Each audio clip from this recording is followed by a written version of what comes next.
रहीम अस्सलाम वालेकुम। आज मैं आपके लिए शनवारी दम पुख्त की रेसिपी लेकर आई हूँ।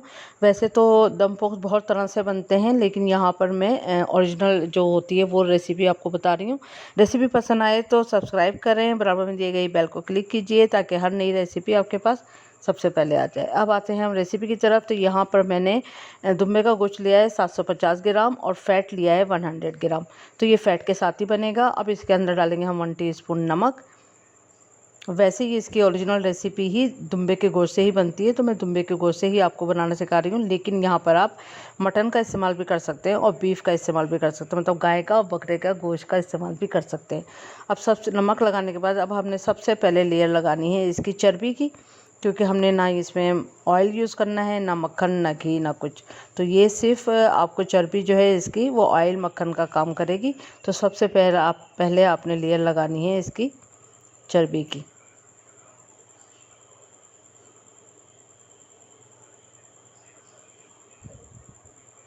और इसी तरह से सेट करके लगाना है। उसके बाद हमने इसके ऊपर रखने हैं आलू। तो यहाँ पर मैंने 4 आलू लिए हैं, उनको छील लिया है। ना ये बहुत छोटे हैं और ना बहुत बड़े, आप देख सकते हैं कितने साइज़ के हैं। तो ये 4 से 5 आप ले सकते हैं आलू। तो यहाँ पर मैंने आलू छील के इसी तरह रखना है, काटना नहीं है। उसके बाद हमने लहसुन का पूरा एक बल्ब लिया है, वो भी रखना है। और प्याज भी हमने एक के लिए दरमियाने साइज़ की, सब छील के ऐसे रखना है, धो के छील के रखना है बस। उसके बाद हम गोश्त की लेयर लगाएंगे।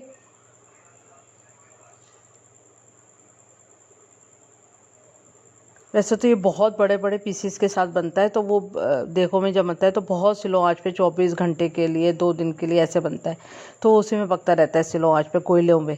लेकिन यहाँ पर हम घर में बनाते हैं, तो घर में ये बनाने का बड़ा आसान तरीका है। अब मिर्ची जाएंगी इसमें साबुत 8 से 10 मोटी वाली।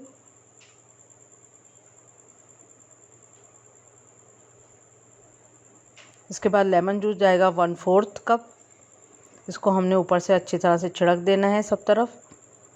कोई सब चीज़ें मिक्स करके नहीं डालनी है, सब इसी तरह डालना है। अब हमने इस आटा गूंद लेना है थोड़ा, और आटे की मदद से इसको करेंगे ढक्कन को बंद, ताकि इसका जितना भी धुआं या जितनी स्टीम है वो बाहर नहीं आ सके और ये दम पे ही पकेगी, दम पे और स्लो आंच पे।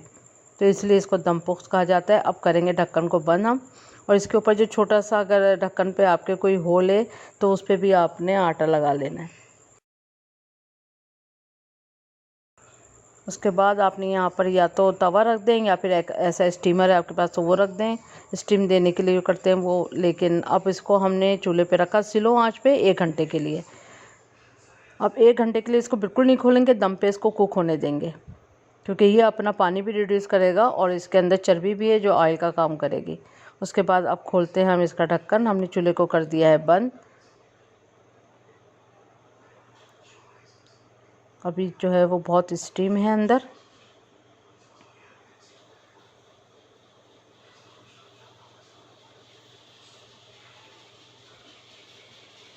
आलू देखें अच्छे से गल चुका है।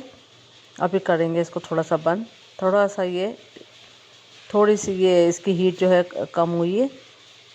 तो अभी इसमें ना आधा गिलास के करीब जो है वो पानी भी है। अब देखें गोश्त तो अच्छे से गल चुका है। अब आधा गिलास के करीब पानी, अगर आप चाहें तो इसको इसी तरह डिश आउट कर दें, और अगर सूप के साथ, और अगर आप चाहते हैं तो इसको आपने ड्राई कर लेना है पानी को, और फिर भी ये मज़े की लगेगी। आप गरम गरम नान के साथ इसको नोश बनाएं। बहुत मज़ेदार रेसिपी है, ज़रूर ट्राई करें।